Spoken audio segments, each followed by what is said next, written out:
বনগাঁর অনুষ্ঠানে মিমি চক্রবর্তীকে হেনস্থার অভিযোগ। তারকার অভিযোগে অতি সক্রিয় পুলিশ। তারা চাইলেও উদ্যোক্তাকে পুলিশ হেফাজতে দিলেন না বিচারক। উদ্যোক্তা সহ 3 জনের মঙ্গলবার পর্যন্ত জেল হেফাজত।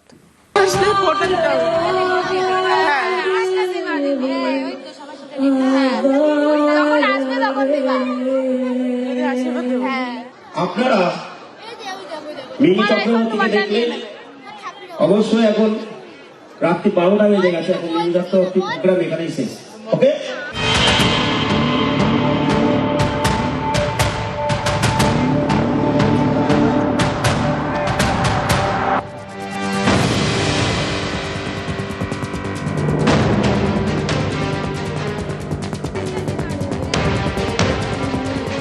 পঁচিশে জানুয়ারি রবিবার বনগাঁ নয়া গোপালগঞ্জ যুবক সংঘের বাৎসরিক অনুষ্ঠান ছিল।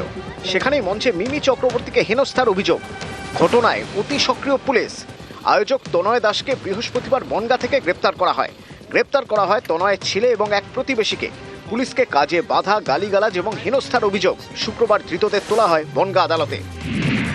7 দিনের পুলিশ হেফাজতের আবেদন করা হয়। তখন তনয়ের আইনজীবী বিচারককে একটি ভিডিও দেখান। দাবি করেন ভিডিওয়ে স্পষ্ট পুলিশকে হেনস্থা এবং গালিগালাজ করা হয়নি, তাই 3 জনের জামিন মঞ্জুর করা হোক। এরপরই বিচারক পুলিশ হেফাজতে না করে দেন। ধৃত 3 জনকে মঙ্গলবার পর্যন্ত জেল হেফাজতের নির্দেশ দেন। অ্যাকিউজ যিনি, তাকে অ্যারেস্ট মেমো ডিউলি সার্ভ করা হয়নি, তাকে reason of arrest, ground of arrest clearly বলা হয়নি এবং সেটা কোর্ট স্যাটিসফাই হয়েছেন। এবং শুধু তাই নয়, এই মামলার পিসির কোনো প্রয়োজনীয়তা নেই, সেটা আমরা কোর্টকে বোঝাতে সক্ষম হয়েছি। আমি ভয় পাই না। আমি একটা কথা বলেছিলাম, এই শেষ যদি আমি দেখতে চেয়েছিলাম, আর এটা শুধু তার শুরু। মিমি চক্রবর্তীকে আমি বলে দিচ্ছি এইটার আমি শেষ দেখে ছাড়বো। আর এরপর যদি ও ভাষায়, ওইটা ওর পাওয়ার দিয়ে ইউজ করছে, ও তাহলে পাওয়ার দিয়ে নিজের পাওয়ারটাকে ইউজ করছে।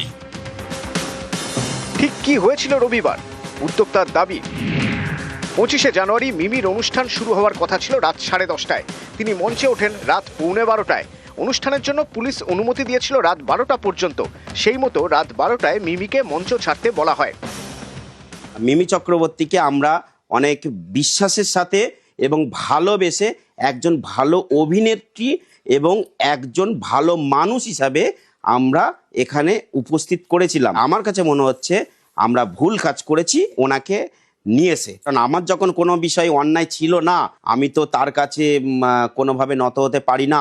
সে সেলিব্রিটি হতে পারে, তাকে তো আমরা এমনি আনিনি। উদ্যোক্তার দাবি, মিমি দেরি করে আসেন। রাত 12টা বেজে যাওয়ায় তাকে নেমে যেতে বলা হয়।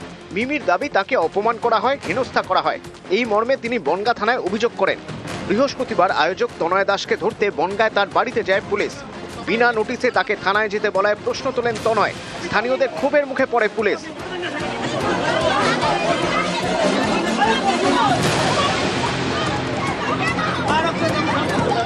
এরপর তদন্তে বাধা দেওয়ার অভিযোগে তনয় দাস সহ 3 জনকে গ্রেপ্তার করে পুলিশ। তাদের পুলিশ হেফাজতে নয়, জেল হেফাজতের নির্দেশ দিয়েছেন বিচারক।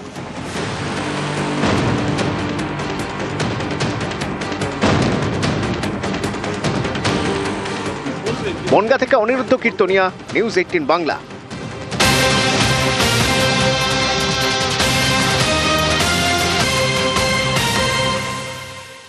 বঙ্গে শাহী সফর, ভোটের বাংলায় ফের বাংলায় অমিত শাহ।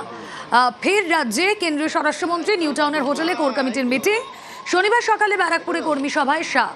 কথা বলবো, প্রতিনিধি অভিজিৎ চন্দ্র রয়েছেন সঙ্গে। অভিজিৎ। রুমেলা, আজ অমিত শাহর আসার কথা ছিল কলকাতায় 8:15 নাগাদ। সে জায়গায় বেশ অনেকক্ষণই দেরি হলো। 10:05 তিনি দমদম বিমানবন্দরে নেমেছেন এবং এখানে বিজেপি রাজ্য সভাপতি সমীপ ভট্টাচার্য, কেন্দ্রীয় মন্ত্রী সুকান্ত মজুমদার, রাজ্যের বিরোধী দলনেতা শুভেন্দু অধিকারী, নিশীথ প্রামাণিক সহ একগুচ্ছ নেতৃত্বের অমিত শাহ তারা প্রত্যেকে উপস্থিত ছিলেন। এবং অমিত শাহ আজকে এখন নিউ টাউনের একটি হোটেলে যাবেন এবং সেখানে বৈঠক হবে, কোর কমিটির সঙ্গে বৈঠক হবে এবং তারপরে আগামীকাল দক্ষিণবঙ্গের ব্যারাকপুরে কর্মী সম্মেলন যেমন করবেন উত্তর চব্বিশ পরগনার 4টি লোকসভা কেন্দ্রের কর্মীদেরকে নিয়ে, তেমন ভাবেই উত্তরবঙ্গের শিলিগুড়িতে তিনি যাবেন দুপুরের পরে এবং সেখানেও তিনি কর্মী সম্মেলন করবেন। ফলে বলা যেতে পারে 26-এর বিধানসভা ভোটের আগে এই কর্মী সম্মেলন একটা অন্য বার্তা যেমন দেবে, তেমন ভাবেই বিজেপি নেতৃত্ব তারা যেটা জানিয়ে গেলেন দমদম বিমানবন্দরে। অমিত শাহ ঠিক বেরোলেন কিছুক্ষণ আগেই। ওকে, এই খবরেই আমাদের নজর থাক।